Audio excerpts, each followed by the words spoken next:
And you know what, Leo? Let me just say something about the huddle really quick. When you in a huddle, usually it's just the quarterback, one player calling the plays.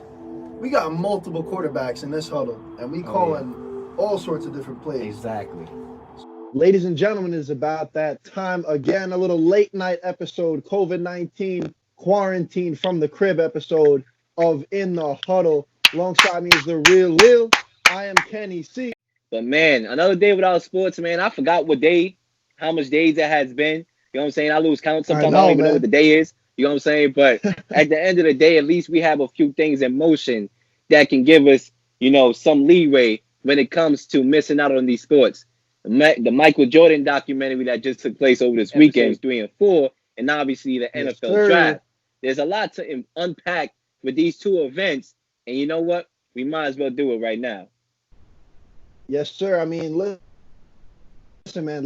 The Sunday before when the Michael Jordan doc first aired, I was hyped, man. And then after the one and two, I was like, all right, I need more. I could not wait for last night. And I love three and four. I know you probably loved it too because man, listen. First of all, the documentary to me is very well done. I think they're doing it great. It reminds me of like a 30-30 doc that ESPN puts out. It's very well done. I like how they do the interviews. I also like how in this one they were showing, this is what Jordan said, and he would play the clip on the phone and show to Scotty and show it to Phil Jack. I like that, and they give their reactions on it. Yeah, yeah, definitely. I like that too. You know what I'm saying? I would say this. I would say three highlight points that I took away from episodes 3 and 4 that I'm gonna dive into. I'm gonna start off with number one and allow you to react to that. Number one, Bad Boy Pistons help Michael Jordan become a winner. That's number one Yup. right there. Number two, sacrifices need to be made in order to win a championship. In order to have a dynasty, Hmm. sacrifices have to be made. And number three, the triangle. Well, let's go to number one right Oh now. yeah. Bad Boy Pistons help MJ become a winner. And I think that is the case because we've seen it time and time again. Michael Jordan, this great player who couldn't get over the hump. He couldn't. You know what I'm saying? He had all the accolades, right? Doug Collins ran the system offensively where Michael Jordan had the ball in his hand Yeah. and it was his show. You know what I'm saying? So he got And an that was MVP out of it. and that was the problem because as you saw, the Pistons were like, listen, we're gonna literally make the Jordan rules, and we're gonna bully you every single time your feet enter the paint. And that was just a great strategy. I mean, Lambeer, Sally, um, with Isaiah Thomas running Dennis. it from the point. Yeah, Dennis Rodman. Like, that's just a big man squad. And to me, Lil, that was like the epitome of basketball. Like, as rough and tough and as dirty as it looks sometimes, like, come on, that's a good generation of basketball right there. There's none of this. Let's go to the rack. Oh, you broke my nail. All right, two shots. There's Yep. none of that like it is today. And that's how it is. When you in school and you keep on getting bullied by the same guy over and over and over again. Let me get your lunch money, brother. Let me get your lunch money. At one point, you say, you know what? I'm tired of this clown. I'm about to take this Yup. clown head off right now. Let's go. Let's meet outside 3 o'clock. You know what I'm saying? So Michael Jordan, he couldn't get over the hump, and it made Michael Jordan the winner and competitive guy that he is to get Hmm. in the weight room, to put on some more muscle mass, to go out there and be like, listen, these cats want to battle, I'm going to battle back. And obviously, the head coaching change, which I'm going to get into in a little Yeah, bit, has something to do with that in the that system was that they big. ran. But yeah, man, I think they had a key reason on how Michael Jordan got better and it made a monster. It literally created a Hmm. monster. You know what I'm saying? So that's my thoughts on that. But the fact that they didn't shake their hands, I know that's a big topic right now. I don't think it's so much to be made about that. You know what I'm saying? It happens. I do think sports is supposed to be a league where, yeah, you go at it. You don't like each other sometimes, you're rivals, but you're supposed to shake your opponent's Yeah, hand listen, even in defeat. Jordan, even we saw in the documentary, Jordan said 88, 89, 90. The Pistons had the Bulls number every year. And as much as it killed Michael Jordan inside, because he's like, damn, I just can't beat these guys. Like, I'm sure at that point he was like, I'm never going to be on the same pedestal and same talks as Larry and Magic, like he said. And then even though he still got his ass kicked by that Pistons team, he still shook their hands after every loss Yeah, in those 2 to 3 year span. So definitely. that's respect. And I noticed Michael Jackson has been a guy. You know, Michael Jackson too. Michael Jackson is my guy. I'm gonna have him on the floor one of these days. But Michael Jordan, he been through it all. He took L's in his career. It's hard to think because he seems like he's not human at all. I mean, you ask players on the court, oh, this guy's God. But at the same time, he had his L's. He didn't make his high school basketball team, but it made him hungrier. He had to struggle in college. It made him hungry. So Michael Jordan has always been told he couldn't do something, and that's the worst thing you can tell that brother is that he can't do something. And he shows you he's going to get it done. It may not be on the first try. Hell, it may not be in the second try, but he's going to get it regardless. So that's what I took from it. The coaching change from Doug Collins to Phil Jack was the biggest thing because there's a whole different philosophy. It wasn't let's give Michael the rock and have him shoot it every time because clearly the Pistons caught on, like we said, and they bullied him. So I think without that coaching change, I don't think they would win one because Phil Jack brings in Tex Johnson's triangle offense, which changes everything because like we're going to get to about it and talk about it, it doesn't go from just Jordan getting the ball circles around. So every player has a chance to touch the ball, which ultimately helped in the team effort to win. I mean, it's hard to say because on one side, Michael Jordan got them to the Eastern Conference Finals without, with that system or whatever, but they just couldn't get over that team, and eventually because of the Jordan rules.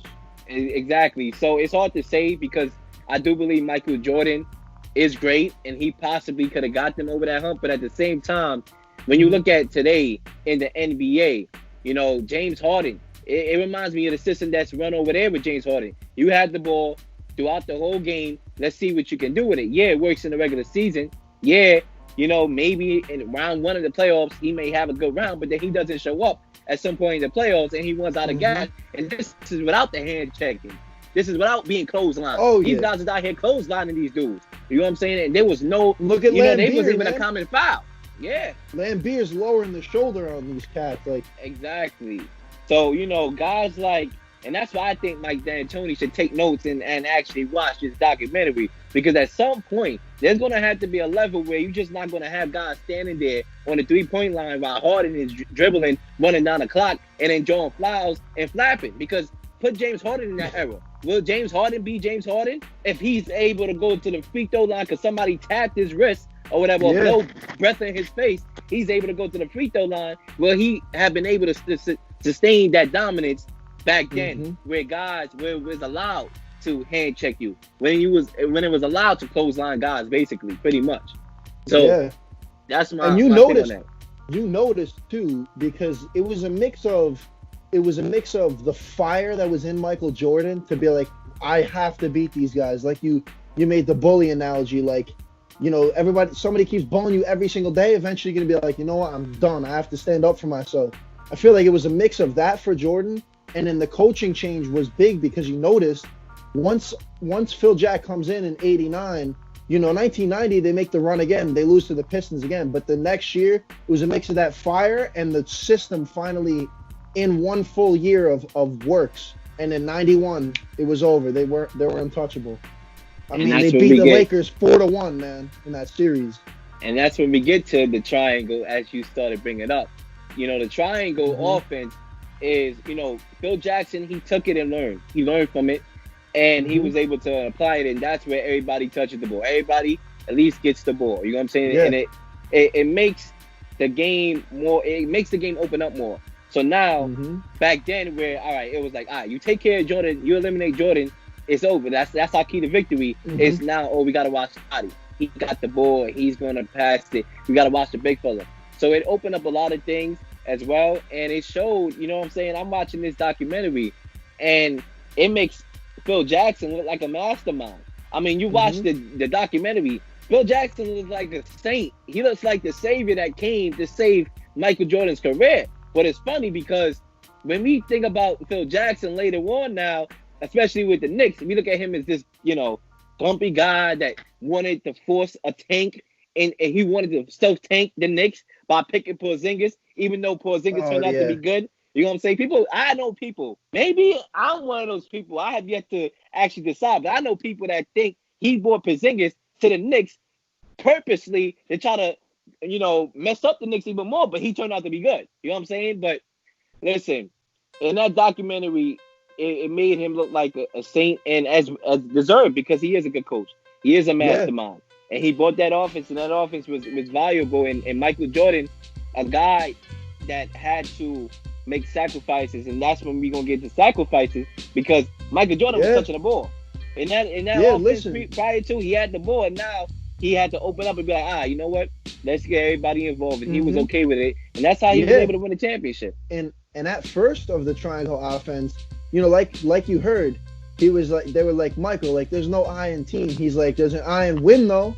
And he was still about himself. And he was like, F that. And another thing that I want to get into, and actually somebody actually DM us this question, was how do we feel about Dennis Rodman saying that he wanted to go to Vegas and go on vacation? So Kenny C, what do you think about that? I thought that was hilarious, honestly. Like, to me, and I saw a funny comment too on Instagram. Someone said Dennis Rodman was the first to bring up load management, changed my mind, which was pretty hilarious because the man literally went to Vegas, was sipping beers and riding motorcycles and doing whatever the hell. But then here's the thing. He did all that. If he came back and he was like fat and like, was like terrible and it affected his play, then everybody would be saying, he's terrible for that. Like what a jerk for doing that. But listen, Rodman was a different breed. Like you heard Jordan say, when he came back and Phil Jack had them running the train thing where one guy runs ahead and everybody has to sprint to catch up to the guy ahead. And he said Rodman took off and it took them 4 laps just to catch him. I don't know about you, Leel, but if I flew to Vegas for 3-4 days and I was getting drunk every day, I don't think I can come back and be a dominant NBA player. Maybe it was the coke that the brother did in Las Vegas that had been like the poor Jenny. You know what I'm saying? I don't know, man. You know what I'm saying? But to me, he's just a freak athlete to come back and still be dominant to me. And another thing too, when it comes to Dennis Rodman, is that you think about asking. First of all, he had some guts to even ask, "Can I go away to Vegas?" And then Phil Jackson had some guts to allow that to even actually happen. You know what I'm saying? Because you think about any normal coach, even if it's a player's coach, right? A guy that's known to be a player's coach. You ask them that, they're gonna look at you like you got horns sticking out your head. If you went up to Bill Belichick, and let's say Gronk, a guy that knows how to party, that likes to party, right? That want to do, whatever it is Gronk wants to do. If he went up to Bill Belichick and said, "Yo, Belichick, I want to go to Vegas for, a couple days," Bill Belichick would have probably traded him just for bringing it up. He probably would have got released just for bringing it up. Yeah. But he came back, and like you said, Kenny C, he performed. I guess that was just a part of Phil Jack. What made him such a great coach is that he was a player's coach. And he was like, listen, we all saw the stuff in the media. That's why Rod got released from the Pistons, because he was sitting in his car with that gun and he fell asleep, the rifle. And, they took all of that and they're like, look, this is a guy that's obviously going through some mental battles off the court. So Phil Jack was like, you know what? I'm going to recognize that and I'm going to let this guy have a little break, because that, honestly, if he doesn't go to Vegas and he's still in his head, God knows what happened. The break was probably the best thing for Rodman. Yeah. He came back and just was dominant. And that's a good point, because when it comes, when you dealing with, even Rodman said it in the show. Sometimes, for those hours playing ball, you're free. It's something that you want to do, you love doing. But outside of that, you still gotta deal with being a human being. So whatever Rodman was going through, and I would say this: watching episode 3 and 4 actually made me understand Rodman a little bit. Not even a little bit, way more than I did previously. Because when I know of Rodman is the guy that with these colorful hairstyles, that's friends with a psychopath. All right, and speaking of the psychopath, I don't know like his situation right now. If you've been keeping up, for those of y'all been keeping up, but a guy that's basically friends with a psychopath. It tends to rub you off the wrong way. You're like, all right, this guy, what's going on with this guy? You know what I'm saying? This guy was an NBA player, but to actually hear things from his perspective in that interview actually opened my eyes up a little bit more to understand what he was going through, at least partially. So I thought that was good to focus on him, and I Yeah. like the fact that the documentary is showing everybody love. It's diving into Mhm. Scottie Pippen's story. It's diving into Dennis Rodman's story, Phil Jackson's story. You know what I'm saying? The head office story, Mhm. because it all takes two to tango, not one person. Oh, You yeah. can't tango by yourself. You got to tango with Mhm. somebody else. So I think that the documentary is doing a good job. And once again, sacrifices have to be made in order to Yeah. sustain a dynasty. Because even, think about Scottie Pippen. You're known as Michael Jordan's Robin, right? And that's what you're gonna be known as for your rest of your career. That's gonna follow you to the Mhm. grave. You're not gonna have your own, your own accolades. Oh, Scottie Pippen. No, it's MJ and Mhm. Scottie. It's not gonna be Scottie and MJ. It's always gonna be MJ and Scottie. And not everybody can handle that. We live in Yeah, a society and- where everybody wants to be the number one guy. They want to have their own legacy. You know what I'm saying? And So, that's a hey. good point too, because another player that had to do just that is Rodman too. Like you heard Rodman say in the documentary. He came back and he was like, "All right, I'm the third wheel again. It's the big three, but I feel like I'm the third wheel because it's MJ and Scottie." But listen, he was able to say, "All right, like that's fine. I'm gonna do my job on the court, and that's to be the ferocious rebounder that he was and great defender that he was that helped them win that '98 chip." Yeah, So, man. And it's just and knowing hey, your role. yeah, it's basically how it is. And I think that was beneficial. And without that, the Bulls couldn't win that. They couldn't Mhm. win a championship in that way if all these guys didn't put the Eagles aside. And so credit goes out to these guys for doing that. And once again, excellent. I like episode 3 and 4. Probably Yeah, me better too, than I man. did 1 and 2. And Yeah. let's see how 5 and 6 is next I Sunday. really liked it. Yeah, I can't wait, man.